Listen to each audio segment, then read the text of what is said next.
Hello, everybody. You're listening to Wake Up with Patty Catter, and I'm, of course, your host, Patty Catter. Today, I have on the show with me AJ Roberts, and AJ is from the UK, right, AJ? Yes. Hello, everybody. So I would love it if you could tell us just a little bit about yourself, where you grew up, a little bit about your childhood, and exactly where you're from, because I'm very vague when I say the UK. It's a big place. Yeah. So I'm currently I live about an hour and 15 minutes west of London. And for those of you who know a few landmarks in the UK, I live really close to Stonehenge, the rock formation that people get for some reason so excited about. I was born in a place called Bournemouth, which is literally right on the south coast. So if you drew a straight line straight through England, I'm pretty much bang in the middle on the south coast. Often voted best beach in the UK, which is a proud thing for me. But yeah, I was born in Bournemouth. My mum and dad unfortunately split when I was about 9 years old, and at that point I was the oldest of three brothers. And my mum married a soldier in the British Army that she met through a friend, so for a mutual friend. And yeah, they started dating, and next one thing led to another. They got married, had a child together. My mum and stepdad and us got posted to Germany because there was a lot of British forces as well as American forces based there at the time.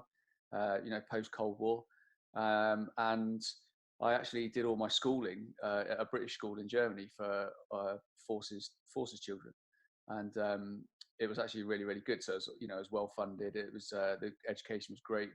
There wasn't like crime or drugs or even, I don't think there was even likely playground fights, to be honest. It was just really laid back and great, and I did really well out of school. Got good grades, but one thing I did focus on was my football, or soccer as you guys call it. I played in big tournaments all around Europe, and played at a really high level, and then I got scouted by a professional team. It was actually Wow. so it was actually my hometown, Bournemouth, who now play in the FA Premier League, so the biggest league in the world. And they wanted me to sign for them when I left school. Yeah, so everything was going great, and I went back. I left school, got my GCSE grades, are all good, to join the football club. It was very similar to, I guess, scholarships in America, where if people want to do a football scholarship or NFL, baseball, all the other sports, you need to go to college as well, don't you? I guess it's like a fallback. So they make you do that as well. So I did the same. So I did like sports science, which most people in sport automatically swing to because it's kind of like all they're interested in. But I unfortunately injured my left knee, like the nerves in my left knee, just by a clash of knees playing football with some family members. That set me out, and the club didn't think I'd get better again, so they released me. So I literally, blink of an eye like that, was told, "You're not going to play football. See you later."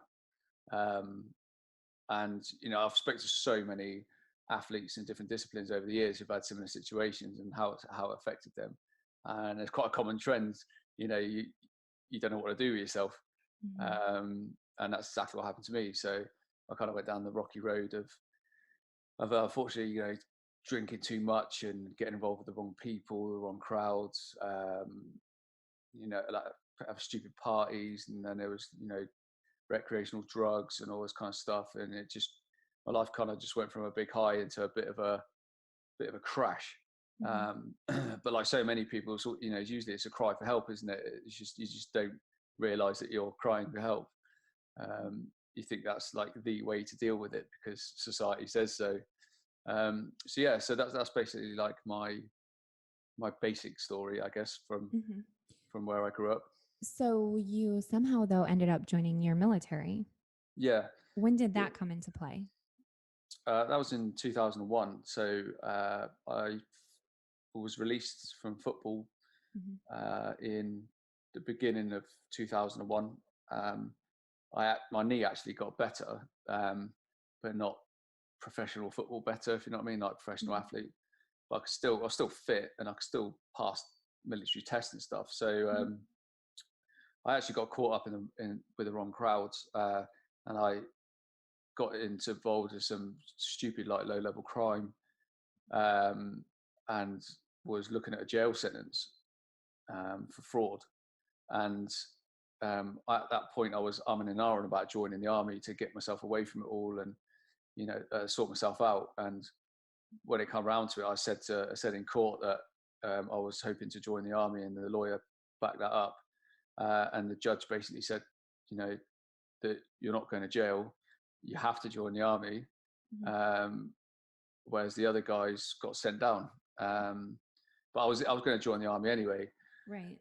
so it was kind of like my saving grace, really. Mhm. And it was one of the best things I ever did, and it's Mhm. sorted me out, my head out, my life out, changed my whole lifestyle, my demeanor, the way I looked at things, Mhm. um, personal pride, discipline, all the great attributes that come from being a soldier. Um, were installed into me very early on, and I kept those standards and values all the way through my military career. Mhm. Now, when you were in the military, were you ever deployed to combat? Yes, yeah, yeah. Done tours of Iraq and Afghanistan, Mhm. often working with our US counterparts, Mhm. and Danish as well. They're a great ally to us both, Mhm. and other sort of NATO allies as well. So yeah, I've been to some of the not so nice places. Mhm. Um, but I mean, but the military, you go to some Right. amazing places as well. So Right. you go away to adventure training and stuff like Mhm. that, Mhm. which is great in big training areas. But unfortunately, the part of the parcel, especially for countries like the UK and the US, is always heavily involved with uh, trying to keep the peace, I guess, and world conflicts, and trying to do what's right. Mhm. Mhm. um, you're always going to be involved with something at some point, but Mhm. that's what you kind of sign up for. Right. Now, do you all struggle with a lot of the troops here in the US? They have brain injuries and post traumatic stress. Is that recognized, do you think, as much in the UK as it is here? Because obviously, in a combat situation, you're exposed to these same types of things. But here in the US, we do have a lot of great support here for the veterans coming back. Mm. Um, Sometimes it's hard to connect the veterans with the resources. We're still working out that. But what do you feel on that topic? Yeah, it is a big thing here as well. There's a lot of groups out there that are veterans themselves that are really trying to work hard to bring care and attention to people who are really struggling.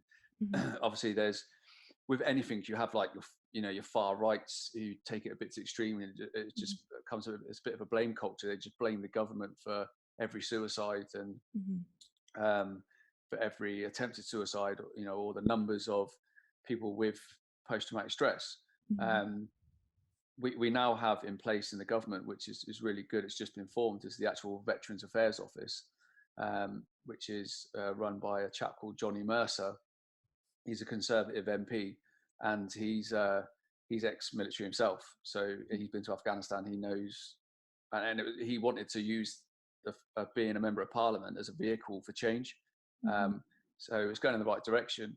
There's numerous amounts of charities as well in the UK. We've got Help for Heroes, which I explained to you earlier, is like your wounded warrior. Hmm. They not only help with physical but also mental injuries and illnesses, and then you've got like combat stress, and there's a whole array of people out there. It's just um, the process, I guess, and the system and the best way to get somebody from that zone when they're suicidal, like just stepping back and then getting that bit of help or talking to somebody. It's just finding the best way to reduce that impact zone, as I call it, Hmm. because it's someone isn't that suicidal all the time either. They just very much depression, anxiety, and all the negative stuff leading up to it. And it's when they're in that zone when they are going to do something bad. It's trying to reduce that, I think, as well as getting the message out there to people that it's not weak to speak. Hmm. I like that. Uh, I don't think I've actually heard it phrased that way. That's a good phrase. It's not Yeah, weak to speak. I like that. it's not. And there is a lot of good people here, especially in the veteran community here in the UK, doing some amazing things. And I'm not sure. I've spoken to a few people in the US about it, and it's not so much as a taboo subject over there as it is here. Some people Mhm. like are a bit sketchy about talking about the subject Right. I because they think feel like they need here, credentials. yeah, I think here, one of the biggest things I hear from veterans is they are afraid to tell somebody that they are feeling suicidal because that they're afraid that they're just going to get locked away and people are going to think that they're insane and that they're going to have their weapons taken away. And, there's a whole slew of reasons why they're afraid to go for help. So, Mm. Yeah, it's the same everywhere. It's mhm, same in Australia. mhm, I was saying before on off camera that I lived in Australia for a while, and I've met veterans there, and always interested to hear what the stats are, rough, and their mindsets, what their help's like, and it's the same in Canada, same all over the Western world.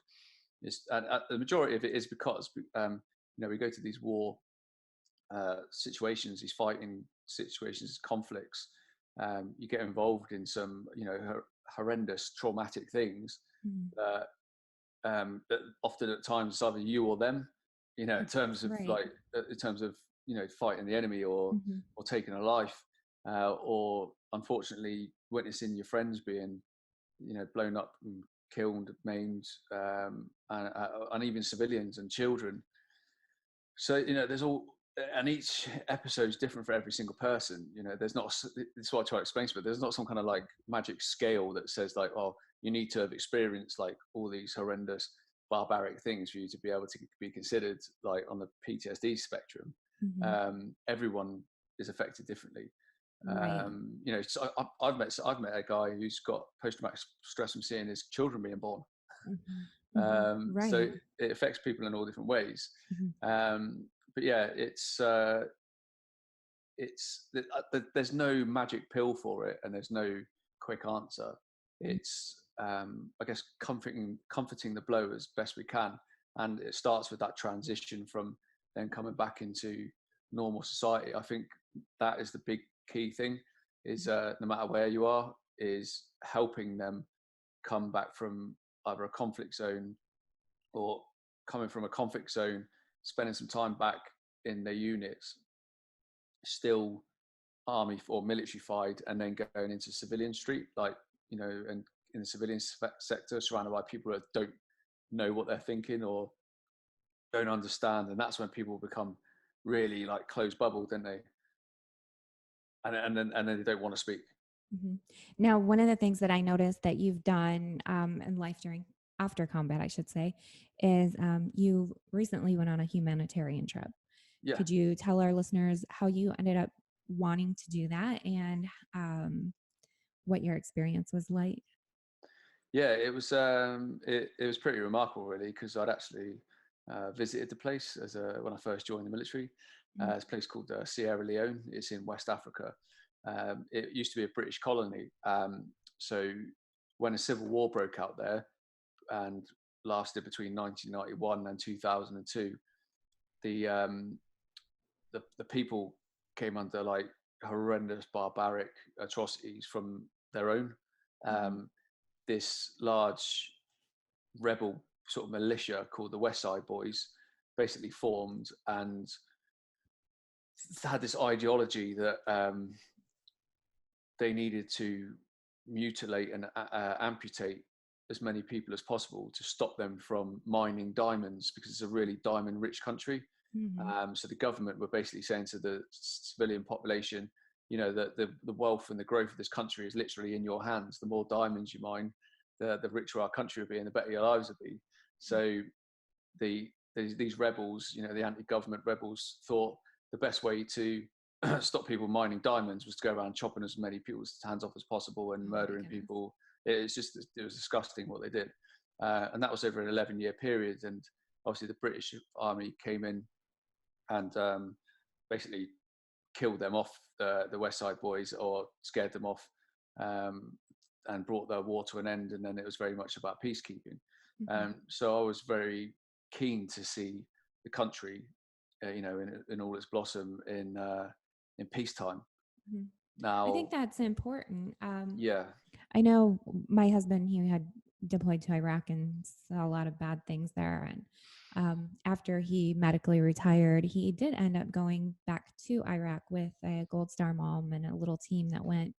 And it was good for them to see. They couldn't actually get into the heart of Iraq, but they did go over to, mm. gosh, I can't think of the name of like the Kurdish area. There's a Oh yeah, yeah, yeah, and they were able to spend time there, and it was really helpful for them yeah. to see that the people were doing really well Mm. in that area. So Yeah, and good. that's exactly what it was. So like Mhm. leading up to my visit, Mhm. um, anyone I spoke to really, either hadn't really heard of the place, or what they did think of it, they just instantly, name association thought like war, conflict-driven country, like it's in turmoil, like kids running around with AK-47s everywhere, where it's completely the opposite. Mhm. It's so the reason why I went this time was there's a lady here in UK called Faith, which Mhm. is actually a real amazing sentiment name to the charity. Yeah. Um, she self runs this charity called Melkosh Mission, and it solely focuses on the amputees and the rape victims of Sierra Leone from the Mm. war.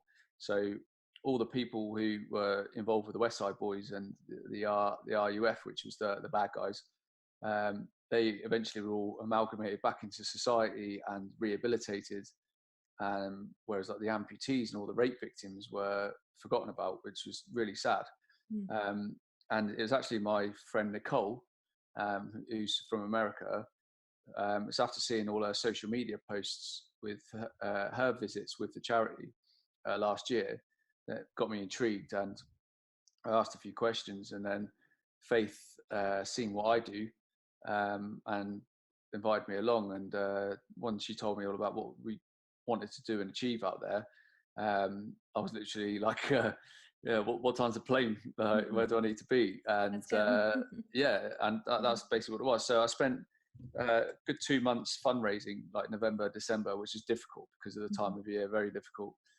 And the money we raised went completely towards medications, vaccines, mobility aids, malaria kits, and stuff like that, so that we could take there in boxes, because we had to procure it in UK, because you never know what you're buying over in Mhm. Africa. You don't know how Oh legit yeah, you I don't know how bet. legit it is. Mhm. Um, so we wanted to get them the good stuff. So Mhm. like we procured it all in the UK, and then we took over four really large boxes full of, like, literally rammed with all these supplies. Mhm. I went there for a week, and we went straight into the heart of the amputee camps, which people live in, and they were set up post the war. Um, they're the really, really, really basic little hut type things that Mhm. were made for them, which have obviously deteriorated over time. And these people don't have money to sort of like decorate the property, um, so they just everything's day to day. Mhm. So we got to the amputee camps, and we basically set up in a little clinic there, Mhm. like a little round robin of like stands where people would get the amputees would come in from different areas, and then they would have their blood pressures taken, blood sugars. They would have obviously like a full checkup, Mhm. and some people, if they thought they might be pregnant, would have pregnancy tests. Uh, there was malaria tests and all this kind of stuff as well. There was screenings for STIs or STDs. There's a whole array of stuff, and then depending on what the person's condition was, if they had anything or had any troubles, would get issued this free medication on the last little stand, and had a little talk with the doctors and nurses. So the doctors were actually Faith's mum and her auntie. So the whole team she's worked hard to build over the last 12 years it's been running. But what I did was I dropped my guard like straight away. I went in there immediately and was like, "Hey everyone," like a big kid, Mhm. and was just like, "I am your friend."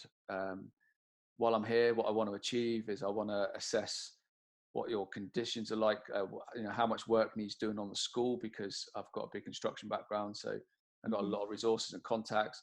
Mhm. But more importantly, I wanted to empower everybody there to lift them up and make them feel so much better about themselves that they can be something, because they've all got this amazing determination to go on to try and do something, but they've still got that element of being beaten Mhm. and suppressed.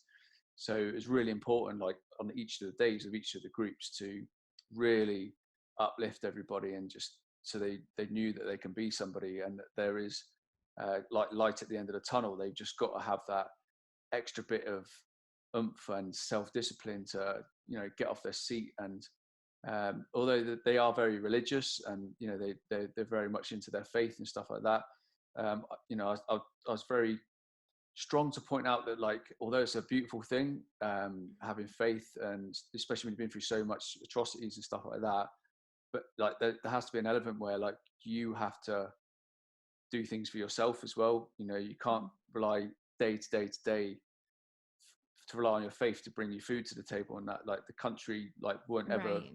the It's not country just gonna magically appear, right? yeah, Mhm. they can't, and it's more not supposed the younger people, Mhm. the younger generation are really similar to the younger generation in our societies. There is a lot of really fantastic, clever people out there that just want to aspire to be something, and know they've only got this one shot at life. They see a lot of their elders who are lucky to be alive because of the war.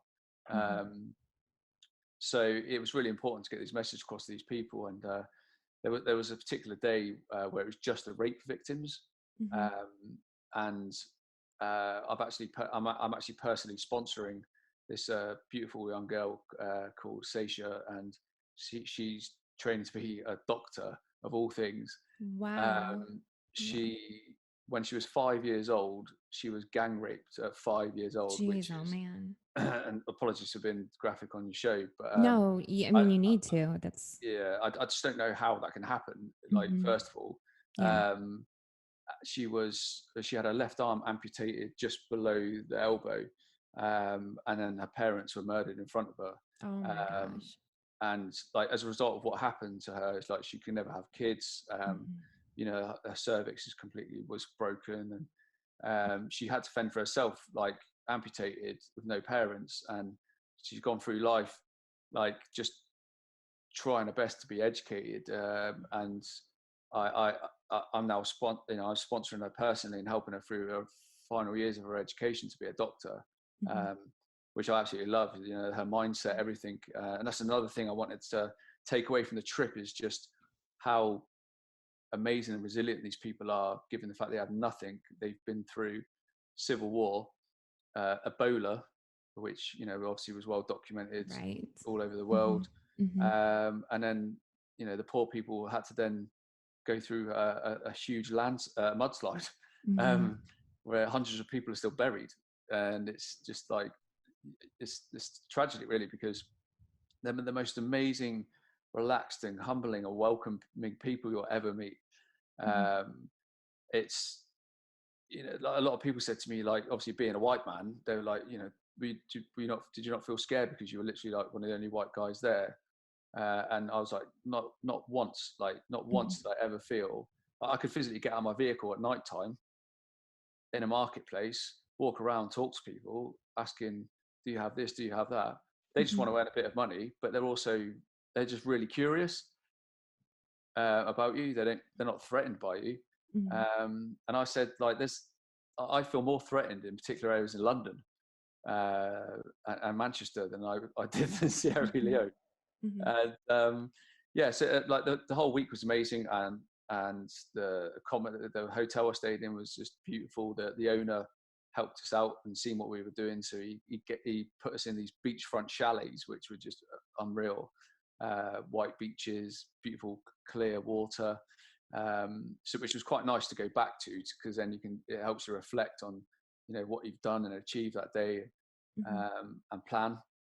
Mhm. But now I've set myself up really well by using my social media to the best abilities I could and leveraging it as best I could. Mhm. So I've had companies from all over messaging me saying that they want to help me out on future missions. Mhm. I've had individuals saying that it looked unreal, they want to come on the next one. And that's what I'm going to be doing. I'm going to be going every year now, to see these beautiful, amazing people who just want to strive to be better. Mhm. Now, where can our listeners find you? Because obviously I know where to find you.